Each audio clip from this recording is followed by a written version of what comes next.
it's a battle of perception which ends up maligning the country. How? When you say democracy is dead. Is democracy dead? We are having a discussion here in our studio. Anything that the opposition says is discussed and debated in television studios, in print, in digital. How many television channels do we have in our country? How many newspapers do we have? How many digital platforms do we have? Has everyone been bought over? Clearly not. Institutions, there are institutions in this country which need to be Sir, looked at and put under the Supreme scanner. Court But you know, is I'll give you an example on China. Nights to the government every day. If Rahul Gandhi raises questions on China, since both of you are conscious of defense issues, as all of us should be, when Rahul Gandhi raises issues on China, I think he has every right to question the government's China policy. My problem is when he would say, "Hamare jawan pit rahe hain." You see, then you're allowing the likes of Gaurav Sawant to turn around and say that Rahul Gandhi, you're someone who's, you're demoralizing our soldiers. No, when actually we should have a serious reasoned debate on China in our parliament, which we have singularly failed to have over the last few years. So, I don't see any reason why this government should not come clean, the Modi government clean on its China policy, and why we shouldn't have a reasoned debate in parliament on it. Sir, why should we not have a debate on Adani? All of these are valid issues. There should be a white paper. It's just that it's not in our national interest right now, but there should be a white paper on how much territory has been lost, in whose times, and who's screaming the loudest. No, I am sorry. So while you may score political brownie points today. No, hold on. Clearly suggests that India has far better power and military might to counter Pakistan or anyone else. While you may score political points today between the Congress and the BJP, China will end up having the last laugh, saying we were always in control of this territory. Why would you want China to have that advantage on the negotiation table? No, are we saying that foreign policy issues are off the table in Parliament? At least in an open discussion when there is an open conflict. You don't have to reveal security. Let's bring it back to Rahul Gandhi. Abroad, right? Point being that he has all the rights to say what he has to say.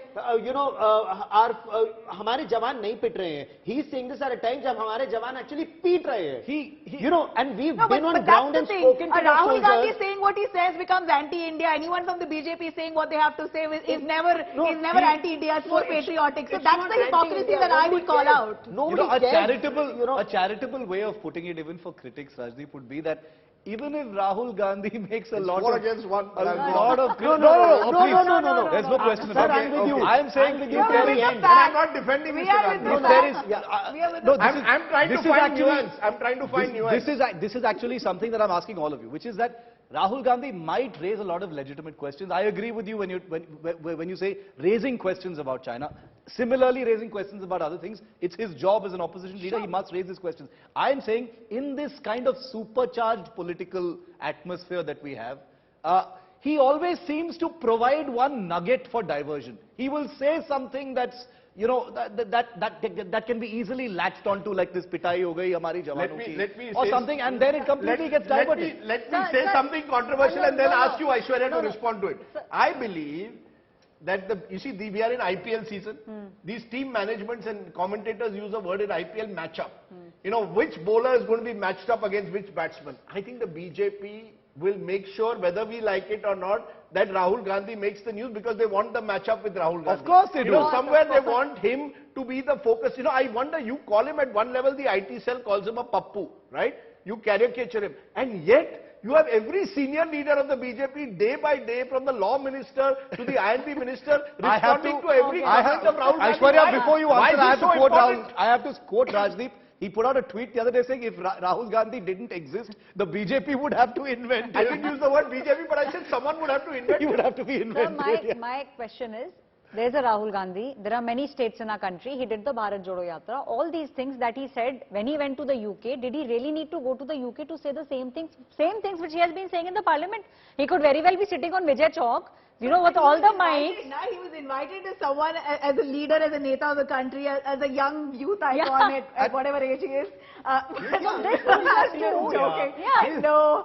But so point being that he was invited to a global stage and he thought that he was eloquent by saying what he did. But he really truly, at some points he looked like a fool, but ultimately, like Sir said, he's entitled to his opinion. No, I think the problem with Rahul Gandhi is that he forgets sometimes that at the end of the day, you are the face face of India's premier opposition party. Therefore, every comment that you make will be looked at under the micro. You're not a free thinker. Yeah. You see, if I was an edit page writer, I could happily write an article comparing RSS and Muslim Brotherhood and probably get away with it. In fact, the article would go viral because people would have contentious arguments and I could respond. But you're a politician. I'll give you an example. He goes to Maharashtra.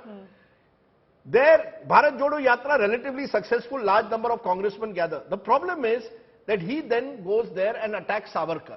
Now, you could do that if you were a free thinker or if you were in a political party that has taken a very strong, consistent stand on Savarkar, but you are in alignment with the Shiv Sena, which is calling for a Bharat Ratna for the same Savarkar. Now, who gets the blowback? The local congressman. You will move out of Maharashtra. So I think, that is the problem, that you need to recognize that you are a politician. You are not a freelancer.